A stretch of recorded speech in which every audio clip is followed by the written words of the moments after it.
Et c'est à l'intérieur du stade Amahoro rénové que des milliers de Rwandais se sont rassemblés pour célébrer l'une des plus grandes fêtes du pays, la journée de la libération.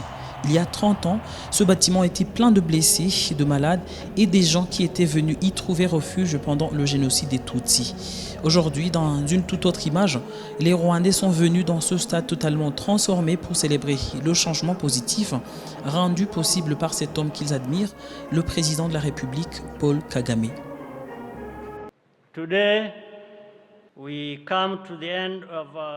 Aujourd'hui, nous arrivons au terme de notre période de commémoration et nous célébrons la liberté de notre pays. Les Rwandais d'aujourd'hui sont meilleurs et plus forts que nous ne l'avons jamais été. Nous continuons à aller de l'avant comme les hommes et les femmes de nos forces de défense et de sécurité qui viennent de défiler devant nous. Car selon les autorités rwandaises, la journée de libération nationale, c'est aussi un moment de remercier et de rendre hommage à tous les jeunes qui ont accepté de prendre les armes et de secourir leur pays. Aujourd'hui, le Rwanda s'est transformé et pour certains, c'est un modèle de développement en Afrique. It was not easy.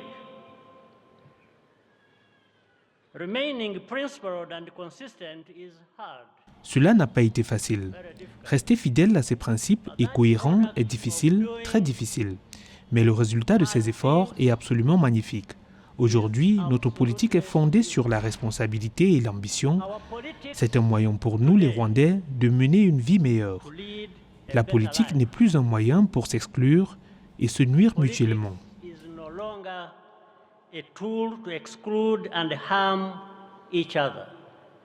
Selon les données officielles, l'économie du Rwanda s'est considérablement redressée au cours des 3 dernières décennies. Le produit intérieur brut est passé de 752 millions de dollars en 1994 à 9,5 milliards de dollars en 2018 et le PIB par habitat est passé de 125,5 à 787 dollars au cours de la même période. La croissance économique soutenue a permis à 1 million de personnes de sortir de la pauvreté entre 2000 et 2017, tandis que l'espérance de vie serait passée de 29 ans en 1994 à 69 ans en 2020.